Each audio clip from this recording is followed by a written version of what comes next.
I think it's pretty obvious though. I mean, you said it was a storyline. That's like an obvious storyline. Peyton Manning. I hate to be the one that does obvious because I don't like obvious. Oh, that's fine. No, but at the same time, even though it's obvious, it's a big storyline. It's Peyton Manning. It's most likely the best, in my opinion. I've told everybody he is the best regular season quarterback in my lifetime. I've seen in my lifetime, and I'm the biggest Drew Brees fan ever. That's my dog. But lifetime, the greatest regular season quarterback I've ever seen play in my life. Peyton Manning, hands down. We're not talking playoffs. We're talking regular season. I got you. All right, Dirk. I think he's a decent playoff. Dirk, what's your I give him a little respect. I mean, he's a little 500 quarterback. No, come on, man. Come on. He's a good quarterback every time. His teams might not be, the best every time, but he's an all-time quarterback regardless. And when he steps on the field on Sunday, given his shape or anything, I mean, he's still an all-time guy. I give him that. No doubt. Much due respect. Dirk, you were watching the Super Bowl because of... For me, it's with much due respect to Peyton Manning, and that is a great storyline. Don't get me wrong, but first thing I thought about was, can Cam finish his coming out party? I mean, there you go, yo. He's been impressive all year. He's probably going to win MVP whenever they do the NFL honors. I guess that's Saturday, I believe. Yeah, Saturday. I mean, I don't see who else they're going to give it to, but yeah, I mean, he's clearly had, I guess, the best year. Can he close? We don't know. I mean, if he does close, he'll be, a quarterback, an African American quarterback, to win the Super Bowl. Right. Be the third. He'll be the third. Yeah, Russell. He'd be the second full, but let's just say that. Oh, man, what you trying to say, man? What you trying to say, Hold on, wait. America, I wasn't trying to do all that Much for the respect record. to Russell Wilson and his black father. I understand that.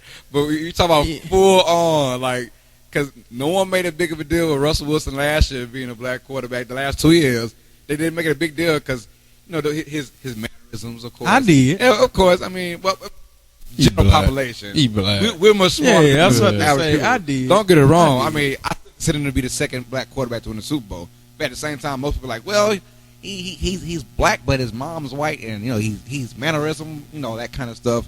And so see Cam Newton, he's just full on dabbing all day, and having black people tendencies. Some people got another word for that. Of course, we're not gonna say all of that. It's the last word. We're not gonna say all of that. So most people saying if Cam win, it would be 2.5 quarterbacks than one. That kind of thing. I mean, I still think it's 3 black quarterbacks, but that is a big deal that's been going on the last couple of days. Yeah, man, we love you, Russell. Much due respect. Ain't no offense, But no, that's not where I was going with that. What I was saying was the fact that he's, I guess, at his position, and the way he's affecting that fan base in Carolina, and now it's kind of leaking towards a national fan base. Right. He's really becoming a very popular player in a league that usually doesn't have star players. I mean, you had the old greats like Peyton, Tom, and Drew. Especially it's mostly quarterbacks, but you got very few celebrities, and he has a chance to become one of those guys. You'll start seeing him on all the commercials. I think I just saw him on a Beats commercial not that long ago. Yeah. I mean, Beats for a little while. But you start seeing him on the commercial like Double Check and Wranglers like Drew and Papa John. Like you start seeing him on Papa John. I hope I don't see him. We still don't see Tom, but we still don't see Tom. Speaking of which, man, y'all saw them pants he had on the other day. The Versace's. Man, the Versace's. But his excuse was because it was trying to represent the gold for the, and so that's why he had a little gold with the white. But I'm like, no. They were so tight, man. I mean, tight. If he didn't wear that long jacket, everything would have been shown. You can't even spell Versace. Versace, man. Nah, man. When y'all look, when I go up to Uneducated Sports Talk, I plan on wearing me a pair of those. So y'all gonna check me out. YouTube Uneducated Sports Talk. We gonna make sure we get everybody. We gonna make sure we get it chest high. Check out my Versace fans. My nobody want to see that. Hey, I ain't even mad at that, man. Look, the more comments, the better, baby. Let's go. Check out my Cam Versace's on Uneducated Sports Talk show, but everybody talk about his pants though. That's it. Everybody was talking about Cam pants. But did you see Dirt Pants? You're right. You're right about that. And this ESPN talking about that. Yeah, I talking about his pants the whole time. But yeah, that's basically my storyline. Can Cam finish? He's had an awesome year. Can he do it against arguably the toughest defense in the whole entire league, and probably one that we've seen that's one of the better ones in the last decade? Yeah. If he can do that, I'm telling you, Papa John, somebody gonna, maybe not Papa John because Peyton got that on lock, but Pizza Hut. Joe Montana. Did that J.J. Watts come in and get a couple commercials? Yeah, but they're not gonna add Cam to that mix. No, he had to go to Domino's or something. Yeah, I'm about to say Cam over Little Domino's. Caesars. Little Caesars. That $5, yes. Little He got the yogurt already, so yeah. He'll be up there. He'll be up there with the chef's hat on, talking about pizza. Yeah, you're right. But yeah, that's it, Josh. To answer your question, I rest. All right, so what about you? Guess it's my turn, huh? What about you? What's your storyline? Mine is a little bit, I guess, of both of y'all's, but more or less, I want to talk about the game. So mine is, I was selling this as I was marketing the Super Bowl. It would be Cam Newton, the dynamic offensive player against Denver Broncos defense. Okay. And I'm looking forward to see. So you're saying the story of the game? Yeah, the game.